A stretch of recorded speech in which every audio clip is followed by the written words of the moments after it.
Welcome to the StoryPowers Podcast, the show about the power of stories, the people who tell them, and why you should be doing it too. I'm your host, Francisco Mahfuz. My guest today is César Gómez-Mora, one of the Godfathers of public speaking in Spain. César organizes both TEDx and Ignite events in Valencia, where he also coaches most of the participating speakers. César runs his own coaching company, saving the world from boring presentations, one speech at a time. He was also a national champion of public speaking. Luckily for me, he mostly competed in Spanish, or I'll probably have a few less wins to brag about. There are lots of takeaways from this conversation. If you like it, please leave us an iTunes review. It really helps me to justify to my daughter why I'm spending so long locked in her room, surrounded by pillows and talking funny. Ladies and gentlemen, César Gómez-Mora. César, welcome to the show. Hi, Francisco. Thank you. Thank you for inviting me. César, many people inspire us in life by the great things they do. So I have to thank you because watching you organize a TEDx event has inspired me never to do one myself and stick to coaching and speaking. I mean, those are so much work. How did you get into that and why the hell do you keep doing it? So let's start with how did I get into it? I came back from a sabbatical in 2011, came back to Valencia, my hometown, and I just didn't have work at the start. So I'm a freelancer, and I just had to put my energy to use doing something. So at a time I was a TED Talks fan, and I thought, well, is there something like this in Valencia? And then I found TEDx Valencia, and I started volunteering. So for 3 years, I started as volunteer coordinator. So volunteer coordinator was my first assignment, and then the other 2 years I was project manager, so like assistant to the general coordinator and the speaker coordinator. So in charge of the selection, which is one bit, or the curation, as we call it, and the preparation of the speakers. So that's how I started. Out of pure, I need an outlet for my energy. And I transitioned into speaker coaching because I was starting my Toastmasters story in a way. So that's how it went. So that was how you got into it. Exactly. So that's how I got into it. And then how do I manage to have the energy to coordinate it, right? That was the question. Yes. So here's the thing. A lot of times we think we don't have it in ourselves to do things, but those mental breaks or handbrakes are in our heads. So it's like you talk about the power of stories. The power of the stories we tell to ourselves. I mean, that is some power to stop us doing things or to help us doing things. So a lot of times we think this is not something I could do, but you never try. So the question is trying. So I actually tried being the project coordinator, and I tried getting my own event, and I could do it. And it is a lot of work, but the idea here is to surround yourself with the people who are going to help you and who are going to enjoy helping you get there. So in the end, it's really about how much work you put into having others do work and have fun and grow while doing the project. So yes, it is a lot of effort. It takes a lot of mental energy, but it's also a question of just thinking, well, I mean, I'm just going to try and think I can do it before telling myself I cannot do it. TED Talks and TEDx Talks have become, the gold standard of public speaking, and everybody that has any interest in almost anything wants to do one. But the question I had for you was, who shouldn't do a TED Talk? So there's that's interesting. Let me sort of flip it a little bit. I'm going to tell you what I'm going to start with. We have some content guidelines from TED as TEDx organizers. If you actually Google TEDx content guidelines, you'll find them, and it's mostly about what type of political content. If you've seen a lot of TED Talks, you'll see that there's not a lot of we call it us versus them political content. There's not a lot of unscientific content. So content that does not that makes claims that are not scientifically backed by research, and there's not a lot of religious content as well. So those are like the main topics. That's sort of like the no-go zones. Then there's the recommendations. So recommendations like do not sell from the stage, and do not try to pitch a product or anything. And the advice here is make the talk the product itself, not a talk about your product. So the talk should be the product. Those are the generic TED guidelines, and that's what TED hands us down. And then each TEDx event will have their own guidelines, of their own editorial line, if you want to call it like that. So we are very, very, very strict with the science, for example, here in TEDx Valencia. And we try to do, we call it the 3 I's. I think I got this one from TEDx Cambridge in Massachusetts. This one, what they do is they call it 3 I's, which is it has to be interesting for the audience, or what you're telling, in terms of it has to be something new or something old in a new perspective. It has to be interesting. It has to be individual, which means that you must be the right person to tell the story, or at least you should be explaining why you are there in the first place, right?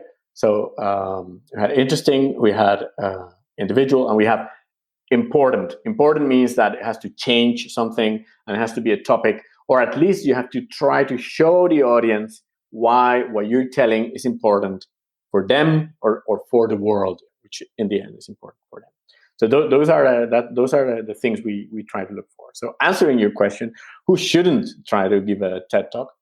I'm going to give you because I get the team here, we get every week we get 1 or 2 requests to do a talk.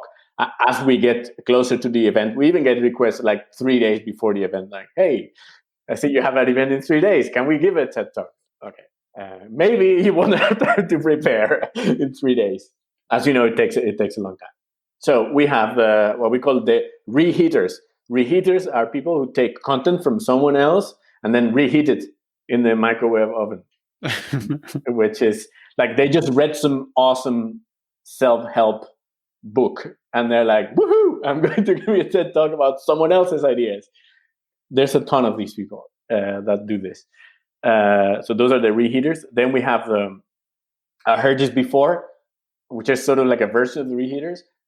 There's certain topics that are not new. So the reheaters, they don't match the individuality eye. So it's not an individual type of content.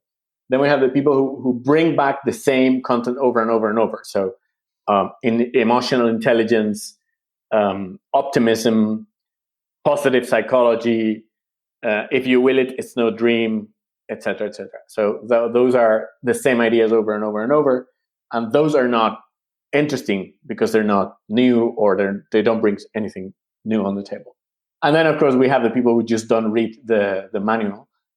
Those are the third kind, and then they will send it like, "Hey, I want to give a talk about this bio-neuro dancing thing that I just invented that really opens up your chakras and helps you share the goodness in the world." And then there's no science back to whatever; it's all anecdotes. But we actually have it on our request form. Like, please check the science behind what you're trying to propose is good. They just don't read it and they send it anyway. Oh, and I have one more, which we call it the repeat offenders, who are people who email every single TEDx event. Now, what they don't know is that we have a Slack channel, so like a WhatsApp group of all organizers. And when you suspect somebody is emailing everyone, we just say like, Francisco Mahfuz. Is Francisco Mahfuz emailing everyone? And then you get like, yes. Not I asked you to keep that quiet, César. It's very interesting that you mentioned TEDx Cambridge, because just yesterday I was listening to a podcast called The Freenoter, and it's a couple, and one of the two people there is Tamsin Webster, who is I think she used to be the curator, now she's the director of TEDx Cambridge. And she said something that I hadn't heard before. At least I hadn't heard it in that way. So there was this conversation about how people who are professional speakers are not usually the type of people who do TED Talks. And I had heard many reasons of why professional speakers are not usually the ones who do TED Talks, but they were typically around, it's not about selling a product or selling yourself, it's about something different. But she said something that I hadn't heard before, which was the reason professional speakers in theory shouldn't do a TED Talk is because they already have a platform. If they are speakers, they already have a platform for spreading whatever ideas they have. So they don't need TED or TEDx as a venue for spreading their ideas. I hadn't heard that before. I thought it was pretty interesting and a much better excuse for me to use when someone asks me, so have you done a TED Talk? I say, I've already got a platform. It's not what TED is for. So let me give you my view on this. I like to have on my event, I like to have a good mix of people who can communicate well, or people who never communicate, but could use the help of a speaker, to a platform, as you call it, and people who communicate well but just don't do it. So a good mix of people. The reason why, for me, the real reason behind not having a lot of professional speakers is because a lot of times it feels like a menu. So I get a request from a professional speaker and say, like, what do you want me to talk about? It's like, that's not the idea. So I could talk about resilience. These are my videos. These are the links to my talks. Like, okay, you prepared all of that material, but that's not the idea, because we want to hear something new. Although there may be something new there. So that's one reason. There's this menu of, like, they're offering you the menu of talks, and just pick one. Like, we try to be a little more focused on what the idea is behind this. So I would not per se discard a professional speaker, but I'm more interested in what the idea is behind this talk. So what are you trying to sell me? So do not tell me, I have 10 ideas, pick one, because that means probably none of them are really good. There's very, very few people who have more than one TED Talk on TED, and a few people who have a lot of TEDx talks. But that's another story, because there's different, like the criteria for selecting speakers is different. So I would say, do not discard professional speakers, but be more interested in what the idea is behind this. And a good example is this mathematician called Eduardo Sáenz de Cabezón, who is a mathematician, and it's right now he is a professional speaker, because he does stand-up comedy and all these things. And he's done, I think, 4 or 5 TEDx talks. And he is good. His ideas are good because the idea is good. So it's not really about being professional or not, or are you already having a platform? Because, a TEDx or TED Talk could be a step to the creation of that platform. Or so I've heard. So I heard, yes. I have to tell you, that I think, and maybe this is shooting my own foot, is how you could say it in English. That's it. You're shooting yourself in the foot, yeah. Shoot yourself in the foot, yeah. Doing a TED or TED Talks is overrated a lot of times. One of my potential speakers is a really famous architect here in Valencia. And I was talking to him and I was telling him, like, but you don't have a good idea. And he told me, thank you for telling me that, because I don't want to do a talk if the idea is not brilliant, it's not up there. I don't want to just do a talk because I can do a talk. If I come to you, I'll have a fantastic idea that I think I can do a great talk on, and not just an idea, or just have me there because, well, my name is up there and people would come to your conference. So I have to say, yes, it opens doors, but it opens less doors than people think. And I've seen that before, where it's obviously a good branding thing. If you can put on your CV, and people do, every single person that's ever done a TEDx or a TED will have that very clear on their CV or their social media or whatever. I would expect that does open doors. But I do have doubts about, if you've done a TEDx talk and it has 1,000 views, how, if someone actually looks into it, has that now helped you or hurt you? And I don't know. And the vast majority of professional speakers who make a living out of this don't have TED Talks or TEDx Talks. But there are a lot of people who done one and then became a speaker, which is a very different thing. You know, the Brené Browns of this world, she wasn't a professional speaker, and now she is a very sought-after professional speaker. But that's a very different criteria, I think, than the guy or the person who's been doing this for a few years and wants a boost. And then I've seen quite a few good people do TEDx Talks, and then you look them up and it goes, oh, hold on, but 500 people have seen this. All right. So in those cases, I'm not sure how much it helps them really. I think the difference with Brené Brown, for example, here is that she went on to give a TED talk, so TED main stage talk. And the difference here is that the idea is good. So if the idea is good, then it's like you have two things. If you have a good idea and a TEDx talk, then you can do the next step. If you just have a TEDx talk and not a really great idea, it's not going to work. You need both ingredients. So we put a lot of focus. You wouldn't believe it, the amount of training and talks we do around the concept of what is an idea, what makes a good idea, what's different, how to look for good ideas, where to look for good ideas, how to check if an idea is good, etc., etc. There's a lot of content, training content in the TEDx platform. It shows you how, as much as I've been involved with public speaking for a long time, I wasn't perhaps paying enough attention to TED, that when I started writing my book last year and I started figuring out, so what's what do I really believe about public speaking? And then at some point I thought, I found this thing and this is really unique. I need to get this message out. It's about the power of vulnerability. And then I told people and they're like, oh yeah, the Brené Brown thing. I was like, who? That totally sucks. Yes, I know. So when you do this thing, it's like, yes. Or when you have the idea and then somebody else has formulated it in a much better way. There's like the same idea, just a ton, like really powerful and simple, just boom.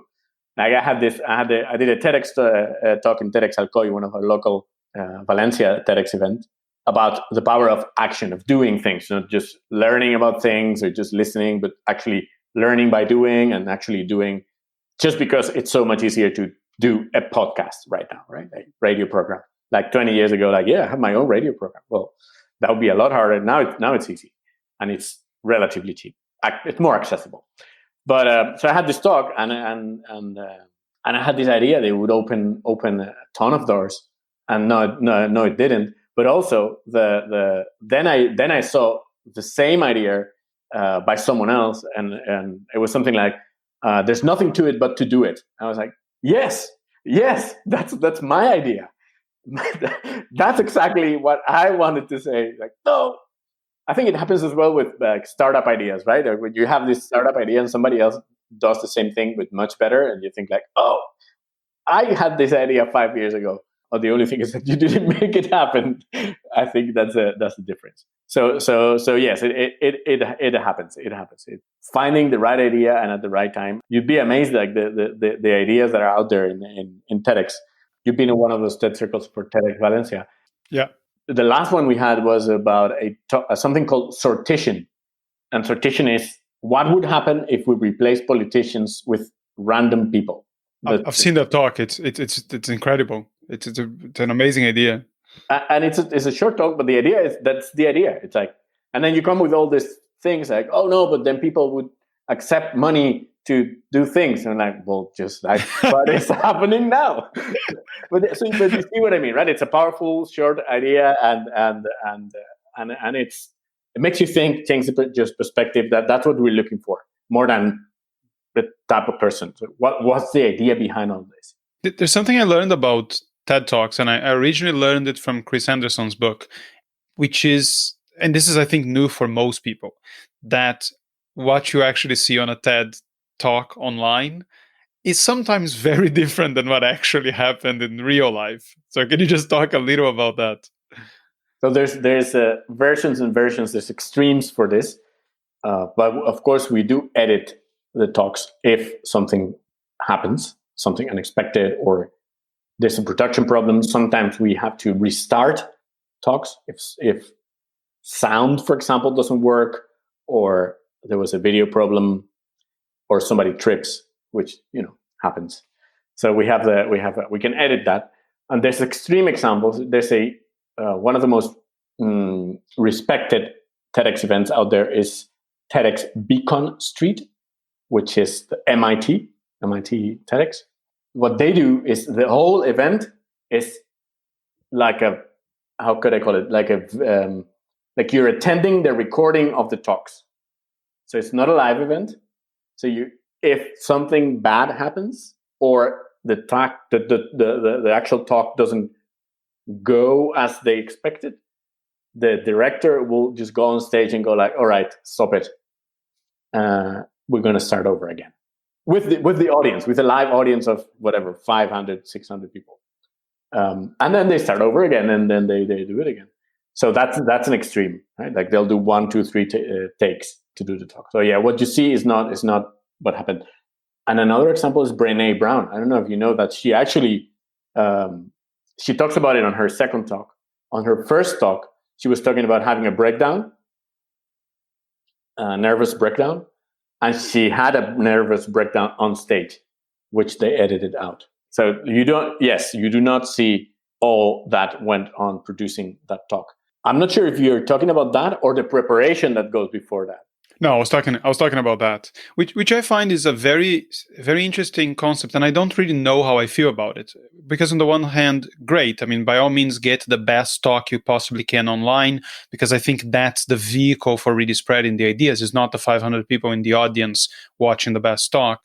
At the same time, part of me wishes that they would let some of the imperfections come through, because I think it perhaps gives a lot of people an idea of what those people's capacity as a speaker is that is false. And it was surprising to me because, as you know, we don't have do-overs in anything we do as public speakers. If we're doing a conference, a keynote, if you're competing on something like Toastmasters, you just do it. And if you make a mistake, you just carry on and try to salvage your mistake. So to me, the idea that you would have do-overs or anything along those lines, even notes. I heard about notes, like what, they're checking notes in the middle of their talks?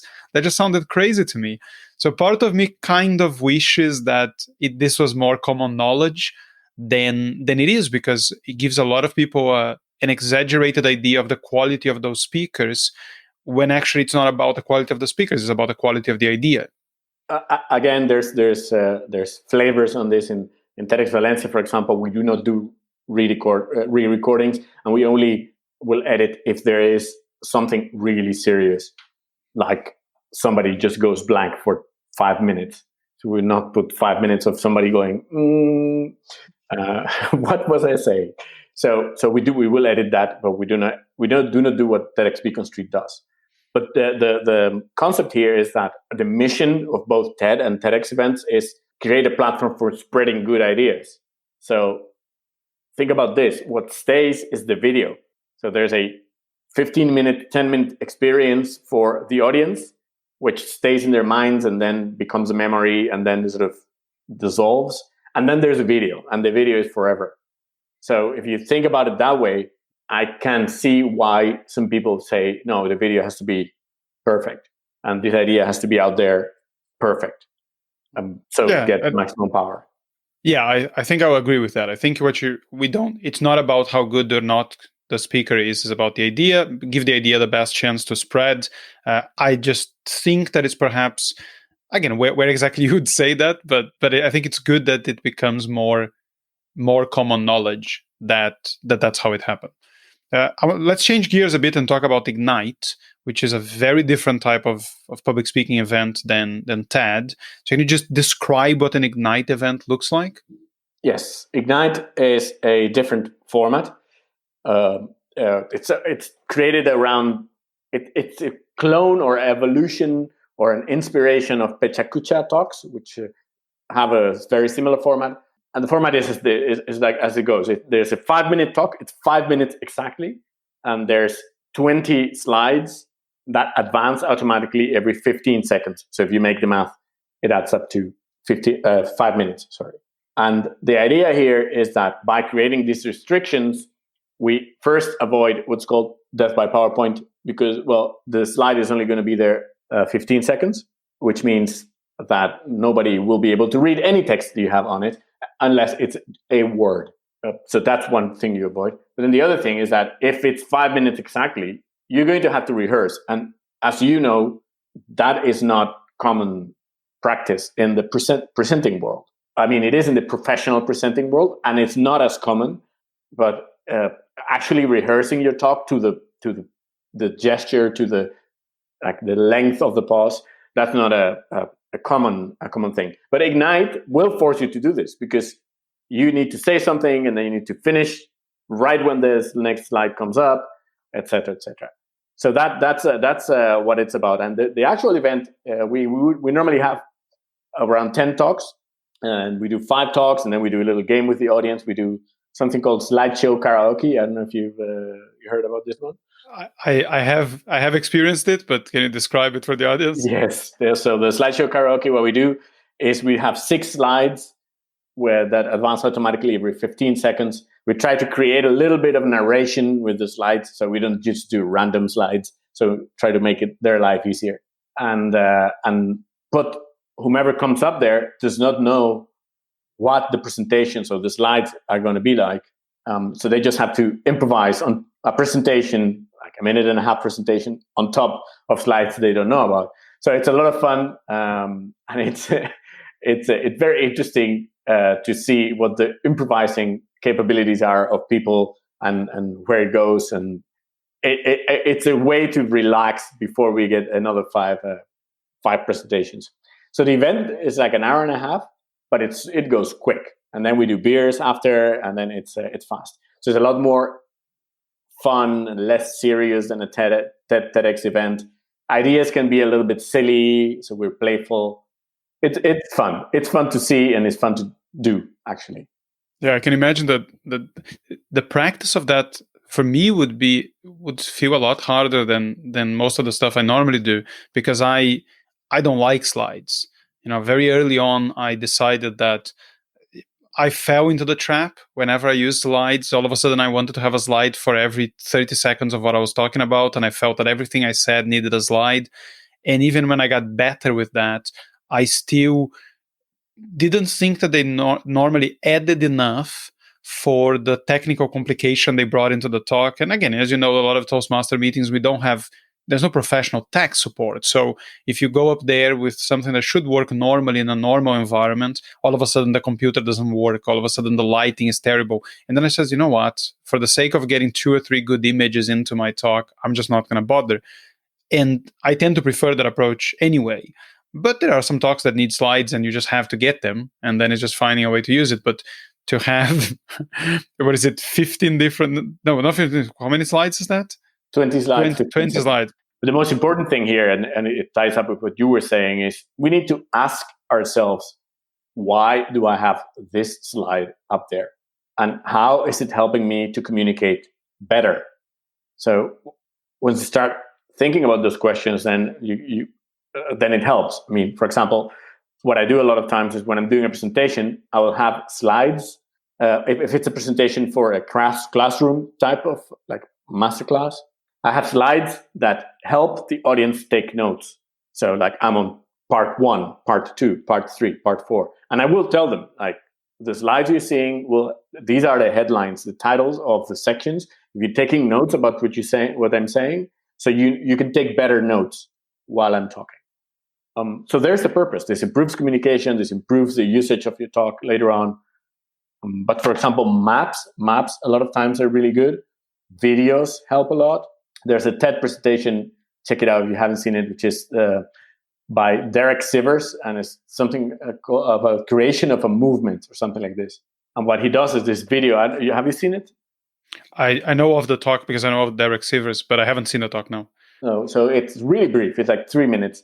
And it's a video about a music festival. And then there's on the sides of the hill, sort of like a little bit off this, like outside of the stage, there's a hill, and there's this one guy dancing crazy, like just really going like woohoo, and then everybody just filming the guy, and then there's one other guy who just comes next to him and starts dancing. And so as this video is going, Derek Sivers is narrating what's happening.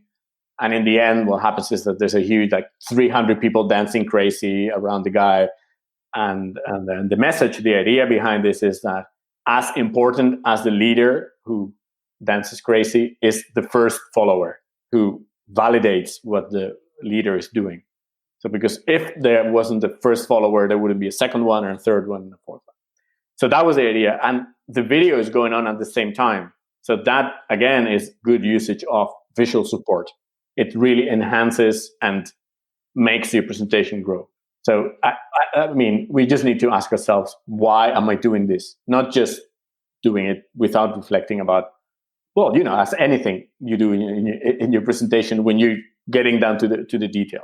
Yeah, I guess it's just that things become a norm, and then people just do it without thinking twice about it. And we see this even, whatever the case might be. Slides are the best example or the worst example of that. But there's plenty of other tics that people get in presentations. And another one that this has existed since presentations have existed is people start presentations introducing themselves, or they start presentations chit-chatting. They want to get rid of their nerves, so they do a bit of small talk about the room and how is everybody doing and whatever.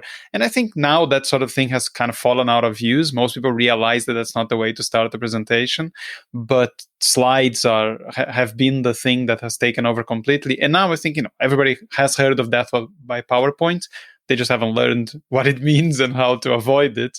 But eventually, I think they'll fall out of use, not as a resource, but as the norm. I think nowadays, if anyone does a corporate presentation, you assume you need a slide deck. And how could you possibly do one without a slide deck? And that's the problem. It's not how the slides complement it. Well, this happens also in the professional world. I don't know if you remember, I think it was 2011, 12, 13. We, at the Toastmasters contest, there was, I think somebody gave it a name, like a catchy name. I can't remember. But it was something about the death, divorce, and cancer. So it's like, oh, here we go. Another talk about, all the talks were over dramatic. Do you remember that? You would get to the final stages of a contest, and there was always somebody who lost their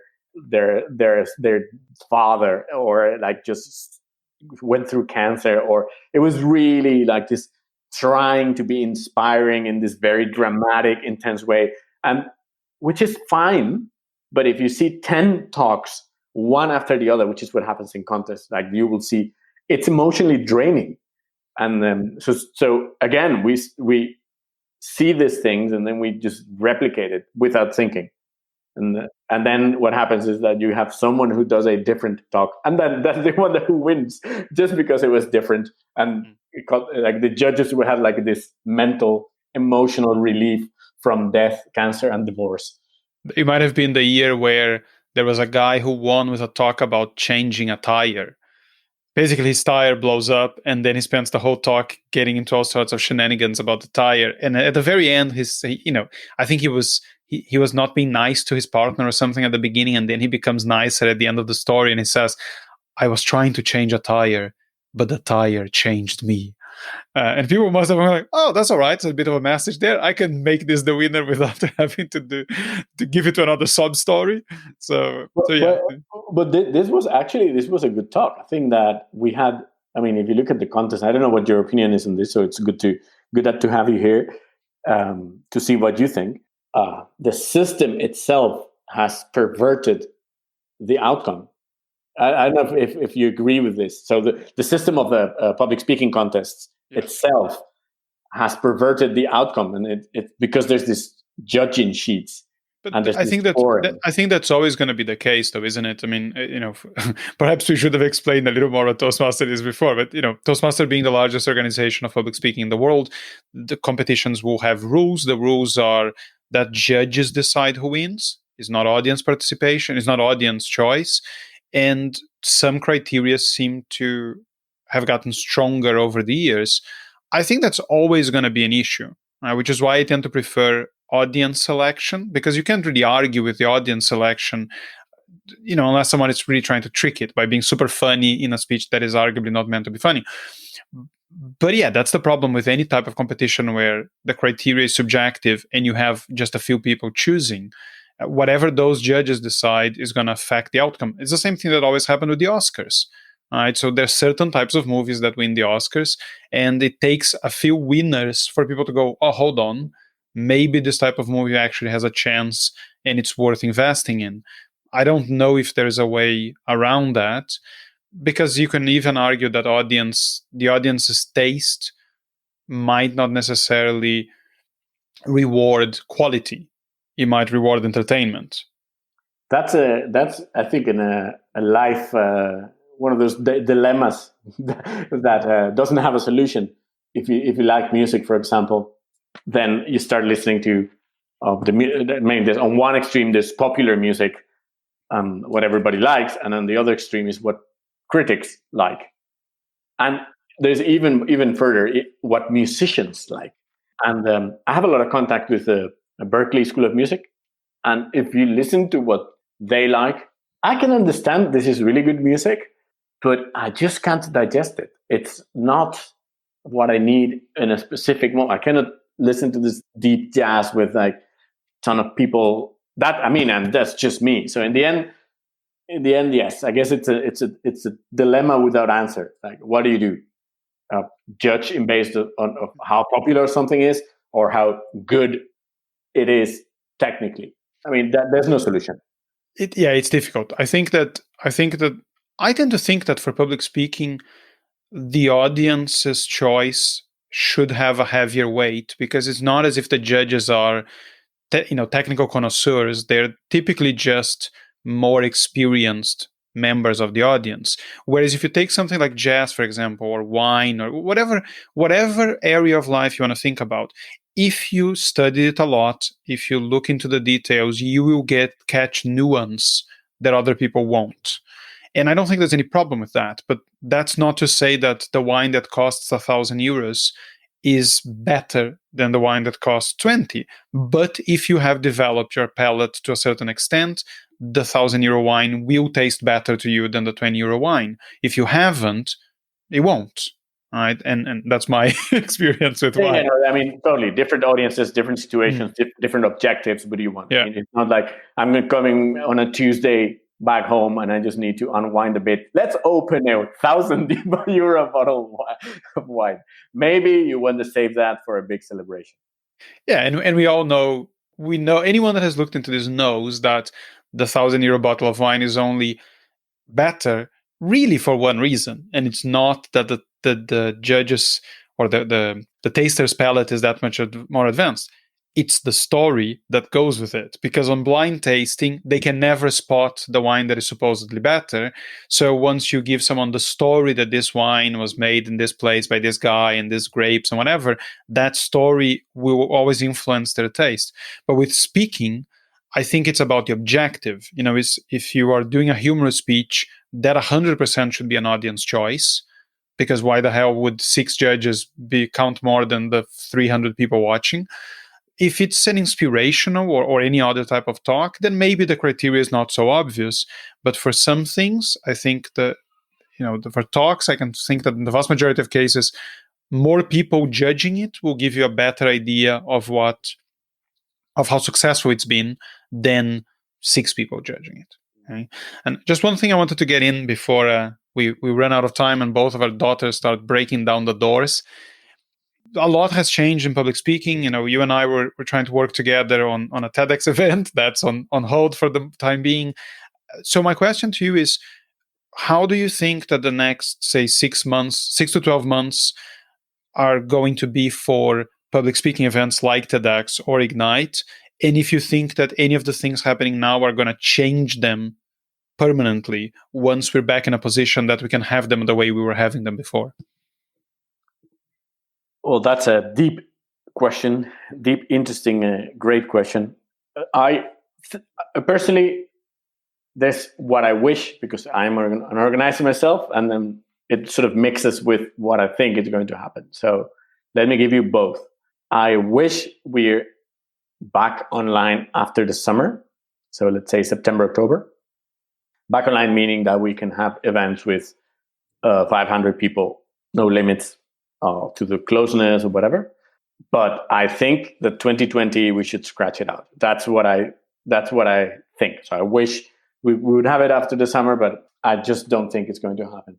Probably, I mean, hopefully after the summer we're good to go. But there's so many things we don't know about this virus and about, is it going to be like the flu, where that it's seasonal in terms of like our immunity goes down with time and then we get the sickness again. We just don't know all of these things. So there's so many questions. So that's one. And I think it's going to change because we're going, just like the way work is going to change. A lot of people, companies argued against working from home. And now, well, it's been proved in a way by force that, well, it can happen. So there's even companies just thinking about how they're going to get rid of their big office and maybe move to smaller offices with floating desks where you can just go in and maybe half the company can do half the days and all of that. And in terms of events, I also think it's going to change the way audiences interact with an event. So would it be possible? So these are questions I'm asking myself. Will it be possible to have an online track to an event? So you will have a main stage event, but parallel, you can have an online event parallel to that. So you can have some of that live content on the online track, or you could package the content and then create an online event later on, which means that your audience is not limited to the radius of influence of the venue where you're celebrating, but you could just have the world potentially, at least the world that speaks the language that the event is in. So in terms of can we interact with the audience virtually before the event or after the event? Can we create a community that interacts using platforms? So those are all the questions that I'm asking myself, and I think that will shape events in the future to come. Okay. What I wanted to ask you is what I ask everyone when I remember is if people want to find you, what's the best place to do that? I mean, LinkedIn, that's one good place. So it's César Gómez-Mora on LinkedIn. And I have a website for my coaching services, which is fourthwall.es, fourthwall.es. You know what the fourth wall is, right? I do know what the fourth wall is. Yeah, so the fourth wall is the fictitious wall that separates the speaker from the audience. It's a theater term. Like, so when an actor speaks to the camera and it's like, hey, directly to the audience, that's breaking the fourth wall. So that's why the Marvel movie Deadpool was famous for breaking the fourth wall and him addressing the audience all the time. Ryan Reynolds is actually very good at that. He's now launched a mobile company, and there is an ad going around on LinkedIn and YouTube where he is doing this commercial for his mobile company, but half of it is him addressing the audience, making fun of himself and his movies. So I think, he's trying to make the fourth wall thing his own. There's an older one called The Last Action Hero, where the fourth wall is physically broken with Arnold Schwarzenegger. Yes. So yeah, that's the idea, like trying to break this wall between. I'll put the links on the show notes. And thank you very much for your time, mate. And let's hope we can get to this live TEDx thing sooner rather than later. That your wish is more right than what you think should happen. I hope so too, Francisco. I hope so too. All right, everyone. Thanks for tuning in. Take care of yourselves, and until next time.